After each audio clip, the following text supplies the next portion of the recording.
ધોરણ 4 વિષય પર્યાવરણ પ્રકરણ 1 રોજ નિશાળે જઈએ. હવે વિદ્યાર્થી મિત્રો, અત્યારે વેકેશન ખુલી ગયું છે. અત્યારે વેકેશન તમારે ચાલુ છે, પણ હવે આપણે પાઠ તો ભણવાના રહેશે. કે તમારે શાળામાં તો અત્યારે જતા નથી, તો તમારે શિક્ષણ તો મેળવવાનું રહેશે ને. પછી શાળાએ જતાં તમને કશું ના આવડે તો મને જણાવશો, હું તે સમજાવીશ. હા, આપણી ચેનલમાં આઈડિયલ સ્વાધ્યાય પોથીના વિડીયો મળશે અને અમુક ધોરણમાં નવનીતના પણ વિડીયો હું નાખીશ ને તમે જોતા રહેજો તો તમને ખબર પડશે. ઓકે, હવે આપણે જોઈશું તો કે રોજ નિશાળે જઈએ. ઓકે, રોજ નિશાળે જઈએ. તમે રોજ શાળામાં આવો છો, અત્યારે નથી આવતા, પણ પહેલાં તો આવતા હતા ને, એટલે કહું છું રોજ નહીં. તમે રોજ શાળામાં આવો છો. બધા જુદી જુદી રીતે શાળામાં આવે છે. કોઈ ચાલીને, કોઈ રિક્ષામાં, કોઈ સાયકલ પર, તો કોઈ સ્કૂટર પર. આમ જુદી જુદી રીતે શાળામાં આવવાનું થાય છે, પરંતુ આવું બધે હોતું નથી. ઘણી જગ્યાએ શાળામાં જવું ઘણું પડકારરૂપ, એટલે ઘણું મુશ્કેલ હોય છે. ચાલો આપણે થોડા બાળકોને મળીએ અને જોઈએ કે તેઓ કેવી રીતે શાળામાં પહોંચે છે. આ પહોંચે છે લખ્યું છે. ઓકે, અહીંયા જોયું છે, અહીંયા વિડીયોમાં બતાવ્યું છે, આ ફોટોસ છે એમાં બતાવ્યું છે કે આપણે રોજ શાળામાં જવું જોઈએ. જે લોકો ચાલીને ક્યાં જાય છે? શાળાએ જાય છે. ક્યાં જાય છે? શાળાએ. ઓકે, હવે આ ફોટામાં બતાવ્યું છે આપણને કે તે લોકો શાળામાં જાય છે ચાલીને. તેઓ ચાલીને શાળામાં જાય છે. પછી આ ફોટોમાં બતાવ્યું છે આપણને કે તેઓ કેવી રીતે શાળામાં જાય છે? રિક્ષામાં શાળામાં જાય છે.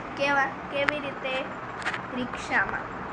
ઓકે, તો એના પછીના ફોટોમાં આપણને બતાવવામાં આવ્યું છે કે તે લોકો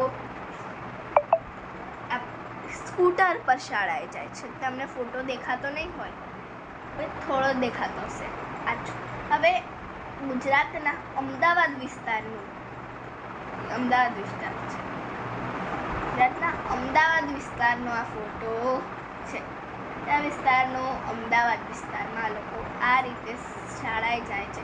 હવે વિદ્યાર્થી મિત્રો, તમને અહીંયા દેખાતું હશે કે આ અમદાવાદ છે. તો હવે આપણે કેવી રીતે હવે આમાં એક પ્રવૃત્તિ કરવાની છે કે આપણે કેવી રીતે શાળાએ જઈએ છીએ તે આપણી ડાયરી કે નોટબુક હોય ને તેમાં નોંધ કરવાની છે. અને તેની માટે આપણે યુટ્યુબ પર એક પ્રવૃત્તિ લાવીશું. તો તે પ્રવૃત્તિને તમે ધ્યાનથી જોજો અને તેના પરથી શું શીખવા મળે છે એનો બોધ તમે કોમેન્ટ કરશો. ઓકે, અને આપણી ચેનલને લાઈક અને સબસ્ક્રાઈબ કરશો. ઓકે,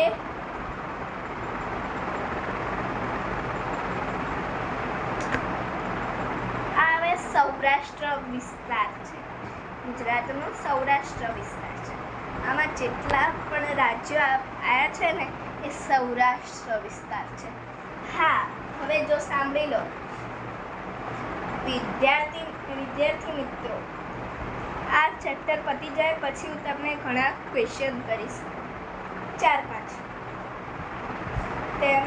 તેમાંથી તમારે મને જવાબ આપવાનો રહેશે કોમેન્ટમાં. સૌરાષ્ટ્ર, આ બધા રાજ્યો કયા નામે ઓળખાય છે? સૌરાષ્ટ્ર. હવે ત્યાં આપણે ચાલીને કે તેવી રીતે ત્યાં નદી છે. શું છે? નદી.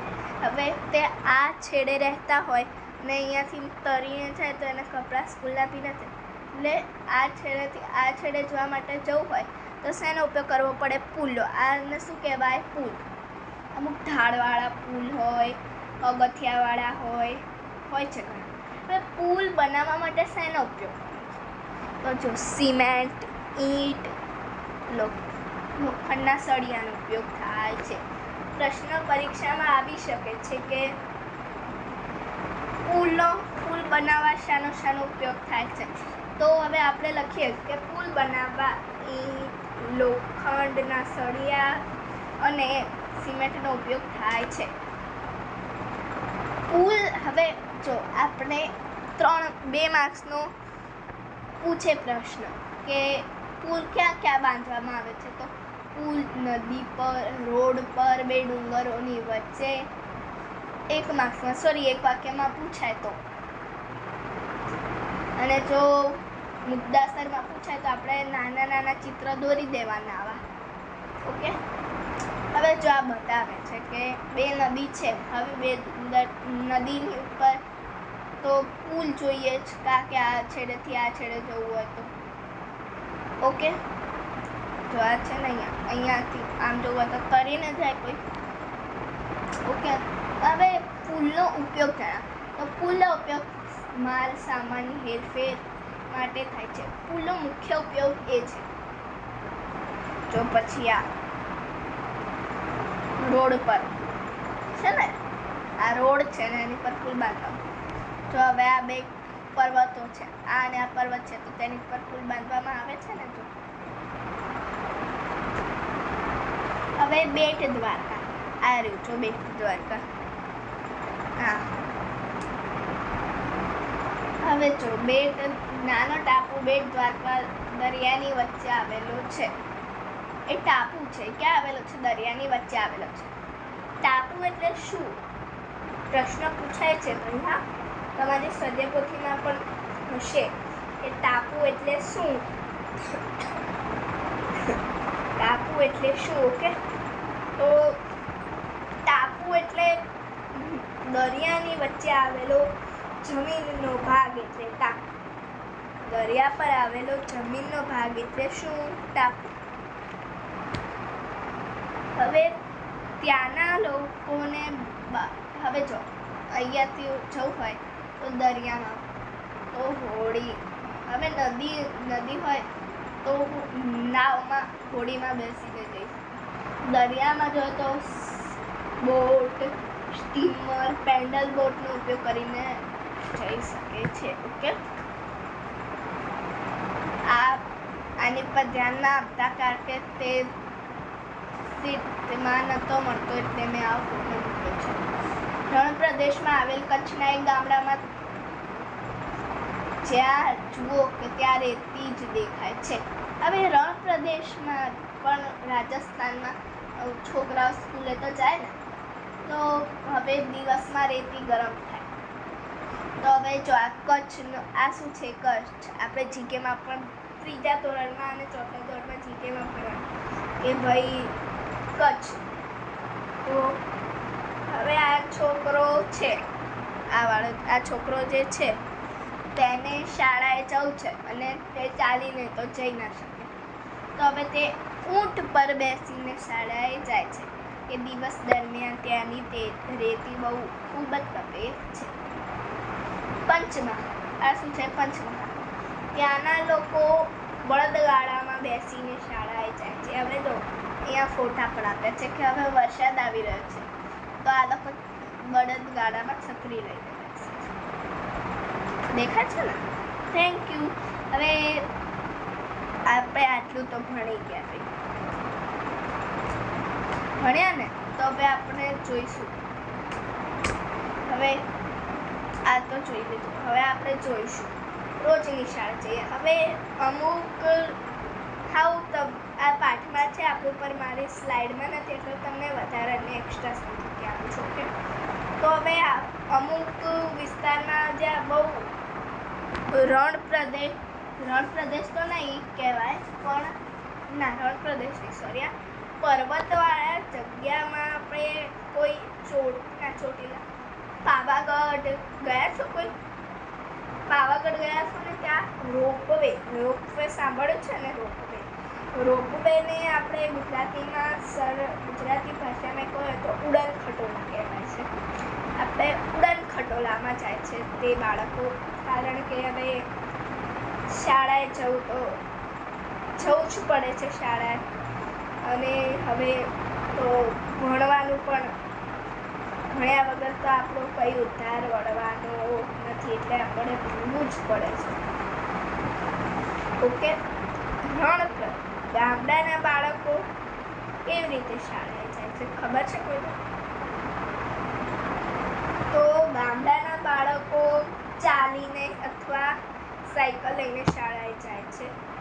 હવે આમાં અમુક હું તમને સવાલ પૂછું છું, તમે જવાબ આપશો ને મને? ઓકે. અને ઉડન ખટોલા. ઉડન ખટોલા એટલે શું, કોઈને ખબર છે? ઉડન ખટોલા એટલે રોપવે. મૂક બધિર બાળકોને કઈ મુશ્કેલીઓ પડે છે? મૂક બધિર એટલે આમ જોવા જઈએ તો વિકલાંગ. મૂક બધિરનો અર્થ થાય છે વિકલાંગ. મૂક બધિર બાળકોને કઈ મુશ્કેલીઓ થાય છે? આવો પ્રશ્ન પણ પરીક્ષામાં પૂછાઈ શકે છે. જો આ ઓપ્શનમાં હોય છે જ, આમ તો પણ જો ના હોય તો લખવું પડે છે. એટલે મૂક બધિર બાળકોને કઈ મુશ્કેલીઓ પડે છે? તો આની સ્લાઇડ મારી જોડે નથી, પણ તમને આમ ઓરલી સમજાવું છું. મૂક બધિર બાળકોને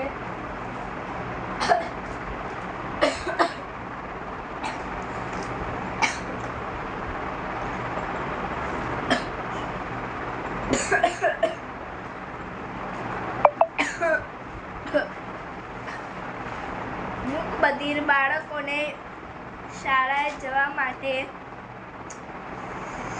હવે મૂક બધિર બાળકો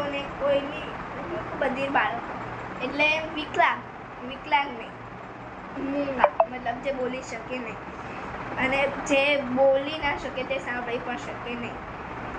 મૂક બધિર બાળકો કોઈની વાત સમજી શકતા નથી, એટલે તેઓ સ્કૂલમાં જાય ખરી, પણ હવે જે બોલી ના શકે, સાંભળી પણ ના શકે, તો તે ટીચર આમ ઇશારા કરીને સમજાવે તો ખબર પડી જાય એને એની ભાષા. પણ હવે શું કે જેમ આપણે પ્રોપર હું સમજાવું તમે લોકો સમજી શકો. કોઈ મારો વિડીયો જોતું હશે તો એને ક્યાંથી ખબર પડે, કારણ કે હું ઇશારા તો કરતો નથી. હવે ડુંગરાળ વિસ્તારમાં રહેતા બાળકોને કેવી રીતે શાળા છે? હવે આમ તો રોપવે ના હોય તો ચાલીને જ ઉતરવું પડે ને. હવે ગામડાના બાળકો ચાલીને જતા હોય, સાયકલ લઈને પણ જતા હોય, પણ મોસ્ટલી જોઈએ તો બળદગાડા. તમને હવે આમાં માગ્યા મુજબ એક છે, હું તમને સમજાવું કે તમને એવી કોઈ જગ્યા ખબર છે કે જ્યાં કોઈ પણ વાહન ન પહોંચી શકે? હવે જો ભાઈ, હવે આમ એવું કહીએ તો ડુંગરાળ વિસ્તારમાં રોપવે પહોંચે એટલે તે વિસ્તાર આમ તો ગણાય જ છે, પણ આ આપણે માગ્યા મુજબમાં લઈ ના શકીએ. અને જો લઈ શકે તો મોસ્ટલી હાફ માર્ક્સનો એટલો માર્ક્સ ના પણ મળે. એટલે કે આમાં હું એવું સમજાવું છું કે ગાઢ જંગલ જ્યાં કોઈ દેખાય નહીં, એકદમ લીલોતરી છે, એટલે ગાઢ જંગલમાંથી પસાર